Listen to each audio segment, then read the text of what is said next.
Hello. Today I want to talk to you about something that affects a lot of us creative types and a lot of other people as well, and that's depression. Not a happy topic, but it's important enough that I'm going to probably start a whole playlist about this because there's probably going to be lots to talk about here and lots to explore over time. Today I want to talk to you about a really insidious type of depression called seasonal affective disorder, and we've even given it a really fun acronym of SAD. And I call it insidious because it can affect people who generally aren't prone to depression, and it's most likely worsens depressions in case of people who are susceptible to it. But it sort of sneaks up on you. It has no real trigger. It's not a hard start to anything. Just the days are darker and we feel down and low energy, and sort of just takes the energy right out of you. For those of you who don't know about seasonal affective disorder, according to the Mayo Clinic, it is a type of depression that's related to change in seasons, begins around the same time every year in the fall, continuing into the winter months, and saps your energy, making you feel moody.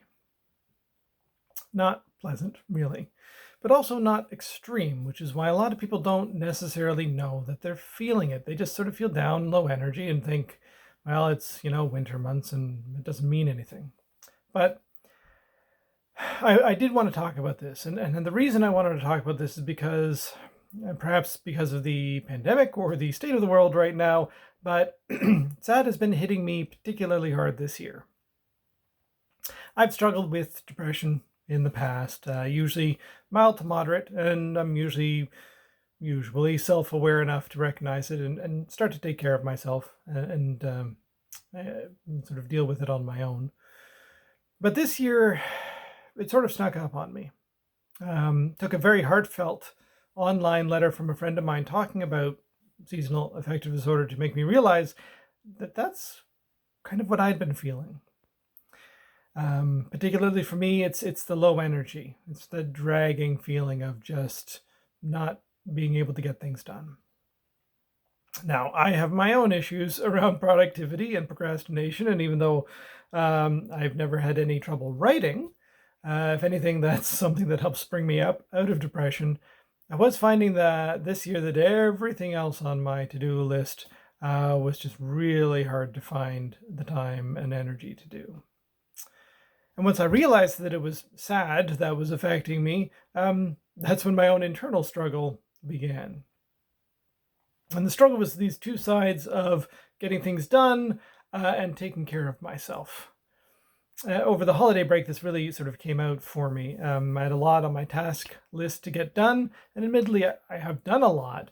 But I found these last few days I've just been struggling to get things done, even simple things that have usually been sort of fun and enjoyable for me, like taking down the Christmas tree or listening to my streaming game to review that.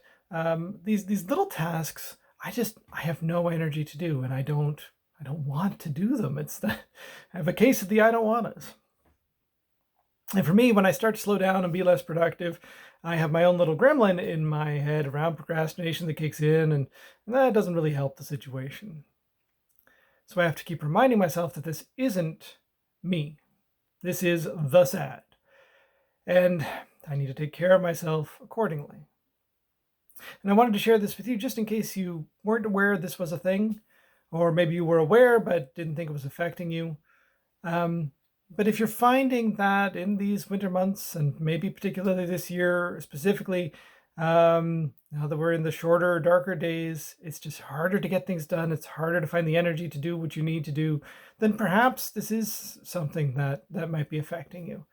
And maybe you need to take care of yourself accordingly. You can talk to your doctor, see what they recommend. You can talk to a coach to help you understand a bit more about yourself and the tools you might have already to deal with this. But I honestly and sincerely hope that you are not struggling, at least with this winter. I hope you have all the energy you need to keep dreaming big and laughing lots and creating. And I'll be talking more about this later, but just wanted to make an introduction now. Talk to you later. Bye-bye. Take care.